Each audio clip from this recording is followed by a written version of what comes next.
வணக்கம் நண்பர்களே. அதாவது தேனி எம்பி பதவிக்கு வைக்கப்பட்ட ஆப்பு உச்சநீதிமன்றத்தை நாடிய ஓபிஎஸ் மகன். தினம் தினம் நம்ம சேனல்ல வெளியாகக்கூடிய அரசியல் சார்ந்த உண்மை தகவல்களை நீங்க தெரிஞ்சுக்கணும்னு நினைச்சுக்கிறேன். நம்ம சேனலை சப்ஸ்கிரைப் பண்ணி பெல் ஐக்கானை கிளிக் பண்ணி வச்சுக்கோங்க. வாங்க என்ன தகவல் இருக்குன்றதை முழுமையா பார்க்கலாம். தேனி தொகுதி நாடாளுமன்ற உறுப்பினரா இருக்கக்கூடியவர் தான் ரவீந்திரநாத் அவர்கள். கடந்த 2019ஆம் ஆண்டு நடைபெற்ற மக்களவைத் தேர்தலில் தேர்ந்தெடுக்கப்பட்ட போது தாக்கல் செய்த ஆவணங்களை திருத்தியும் வாக்காளர்களுக்கு பணம் கொடுத்தும் தேர்தலில் வெற்றி பெற்றதாக தேனியை சேர்ந்த வாக்காளர் மிலானி என்பவர் சென்னை உயர்நீதிமன்றத்தில் வழக்கு தொடர்ந்தாங்க. அதனை அடுத்து கடந்த 3 ஆண்டுகளாக நடைபெற்று வந்த இந்த வழக்கில் கடந்த ஜூலை 6ஆம் தேதி சென்னை உயர்நீதிமன்றம் தீர்ப்பு வழங்கியது.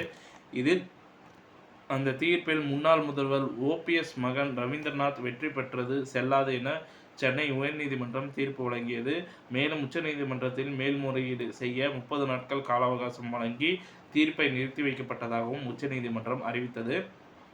இந்த நிலையில் பன்னீர்செல்வத்தின் மகன் ரவீந்திரநாத் சார்பில் உச்சநீதிமன்றத்தில் மேல்முறையீட்டு மனு தாக்கல் செய்யப்பட்டது. இந்த வழக்கு உச்சநீதிமன்றத்தால் கூடிய விரைவில் பட்டியலிடப்பட்டு விசாரணைக்கு வரும் என எதிர்பார்க்கப்படுகிறது. இதேபோன்று காங்கிரஸ் மூத்த தலைவர் ராகுல் காந்தியின் மேல்முறையீட்டு வழக்கு உச்சநீதிமன்றத்தில் நிலுவையில் உள்ளது குறிப்பிடத்தக்கது. இந்த தகவல் பிடிச்சிருந்தா லைக் பண்ணுங்க, ஷேர் பண்ணுங்க. மறக்காம நம்ம சேனலை சப்ஸ்கிரைப் பண்ணி பெல் ஐக்கானை கிளிக் பண்ணி வச்சுக்கோங்க. நன்றி, வணக்கம்.